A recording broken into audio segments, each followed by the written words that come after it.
Hi guys, so this is White Naija Girl and we are here in the West Indian Centre. So they are our sponsors today.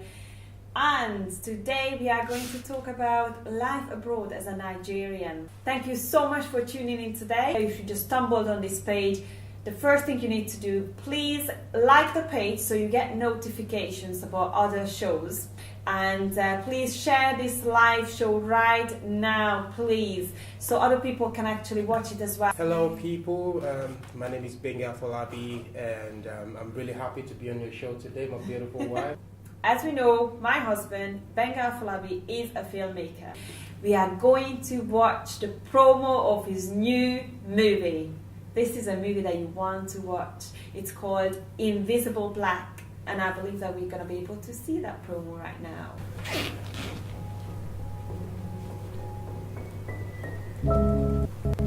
The young Douglas wrote several letters fighting his cause, which was to put an end to the barbaric trade in human beings.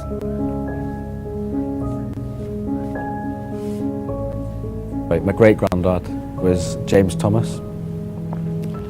He came from Ishi, Calabar, Nigeria.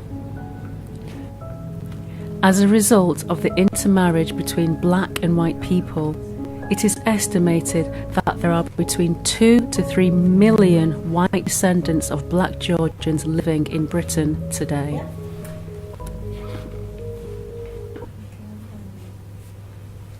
Just tell people about your background a little bit. I'm originally from Nigeria and well, it's been about 13 years now. I schooled in the north of Nigeria, so well, I did my primary school in Lagos and moved to Minna, Niger State in the north of Nigeria, where I did my secondary education. After that, I actually went to university in Nigeria as well, and I studied philosophy before moving to the United Kingdom in 2004. What inspired you, or who inspired you to become a filmmaker?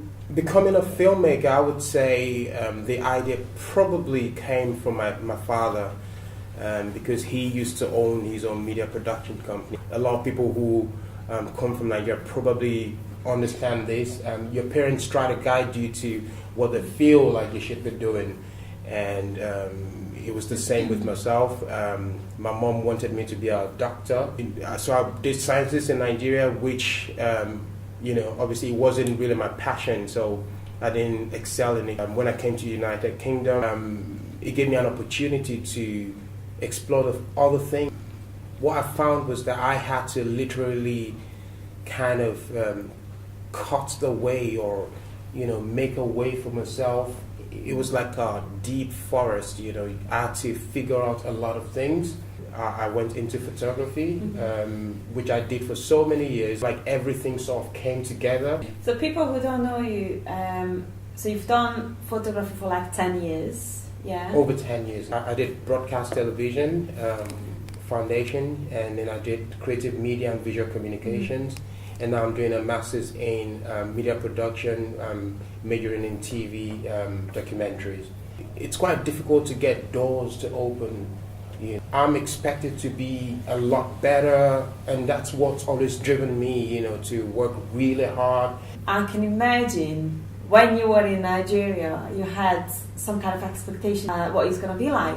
Did you meet these expectations? Most people who live in Africa, everyone's got this, you know, idea that moving to the United States or the UK, it's like almost like money falls on, you know, from trees, drops from trees on the street, and that like, would be really good. and the roads are paved with gold, you know.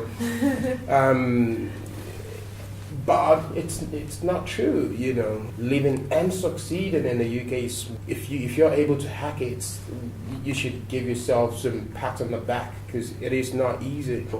Obviously, you know, in the United Kingdom, there are quite a lot of opportunities. You know, there's a lot of opportunities to grow, but still, there's a lot of work that has to go into this. So you work so hard, and at the end of the month, you see that almost all the money that you make, it just gets zapped out. Living in the UK, you pay for everything you get. So tell me that one thing that is just shocked you when you came to the UK and you found out that this is the way they do it here. Just shocked you. One of the things I would say was the weather. Imagine coming from a country where it's like 35 degrees, and you come into a country where it's like 1 degree and, you know, blistering cold, the wind is blowing, and it was really a shock, you know, for me.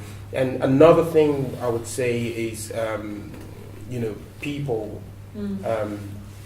I remember I used to travel on the bus, and back then in 2004, so many times I would sit down on the bus, and I noticed that a lot of people would just, you know, people really wouldn't sit down with me, even if there was seat, you know, like there's a seat, empty seat next to me, people wouldn't see. Some people would even stand up right next to me, and I was wondering. So I used to go back home and I asked my mom that, Mom, I don't really understand this. Like, you know, when I sit on the bus, people don't want to sit down next to me, and my mom's like, just enjoy it. You've got 2 seats. So, and basically, I was like, you've got 2 seats, you know, just sit comfortably and enjoy it. That's what my mom said to me. So positive attitude. Yeah, so you have to have a positive attitude. And also, like, getting on a bus and trying to talk to people, you know, obviously I was coming from Nigeria, so I had proper Nigerian accent. Talking to the bus driver, and they're just like, what? Communicating with people was quite difficult. A lot of the phone calls that I had to take and make, I had to get my sister to help. But I tried to kind of like bring my, you know, English, my diction, the way I pronounce words to a level to which they're comfortable with. You know, even though we speak English in Nigeria, but you have to know that for a lot of people, the kind of English, the ways that we speak in Nigeria is quite different from the ways that people speak here. And I would say English people are really kind. You know, I'm sure there are people, there are always bad eggs, but I found a lot of English people to be really welcoming, to be kind. There are times when I felt like things were quite difficult, but if I compare it to things that happen in other places around the world, you know, things could be really worse. So coming to the United Kingdom, I had to think really quickly that this is a new environment, you know. And I would say to you that there was really no help for me when I came, you know. I wasn't entitled to so many things. So I had to figure out how to survive. One of the things that I also did was to always try and educate myself, try and make myself better, you know. So I took courses with the Open University. I did a course in film and television history. I did another course in photography. So I was just doing all this, and these courses cost money, you know. Could you give us like a really specific, like an experience, if you like, something that people would definitely not expect and you had to go through? I think if you're coming to the UK and you're entitled to everything, life is easier for you. Let's just put it that way. In a way, it's kind of like a battle. It's a proper battle, like, and the battle is not just a battle to eat or to drink or to have a place to sleep. It's literally, it's for some people, it could be a battle for their life. We're talking about challenges and what, you know, a Nigerian might need to go through. And basically I was helping my husband, since I used to work as a recruiter. I was helping my husband to look for jobs in filmmaking, and I was sending his CVs. I was sending his CVs out. I was applying for jobs for him, and I didn't get any replies, which was quite unusual because previously I did apply for jobs for myself, and I was a recruiter myself, so I know that at least, you know, like most of the time, we would send out an email, even if it's not successful, I'm really sorry, but we're not interested, or the job is filled.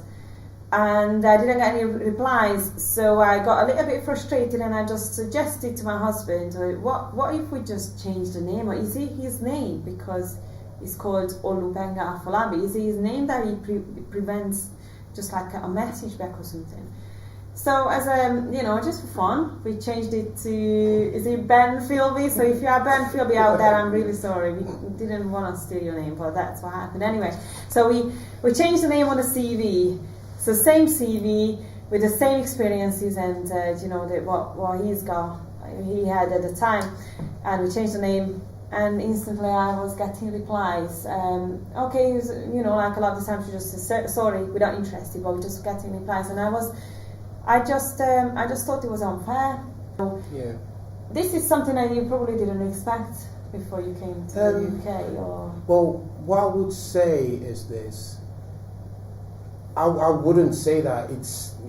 You can look at it from one angle and say it is unfair that I didn't get the opportunities, but the way I try to look at it is that I had to figure out, for example, we're here right now. A lot of my mates or a lot of the people that I'm in class with, or a lot of people don't have to do this, but because I didn't get the opportunities that I should be getting, it's kind of like driving me to think, okay, what other ways can what else can I do?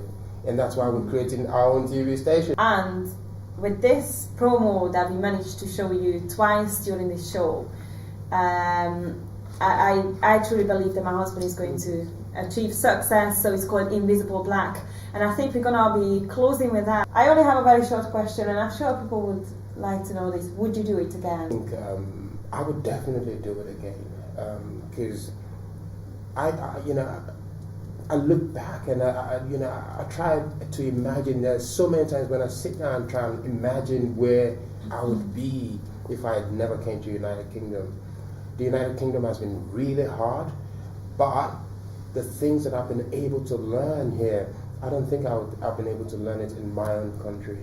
The opportunities that I've been able to find here, I don't think I would have been able to find them in my own country.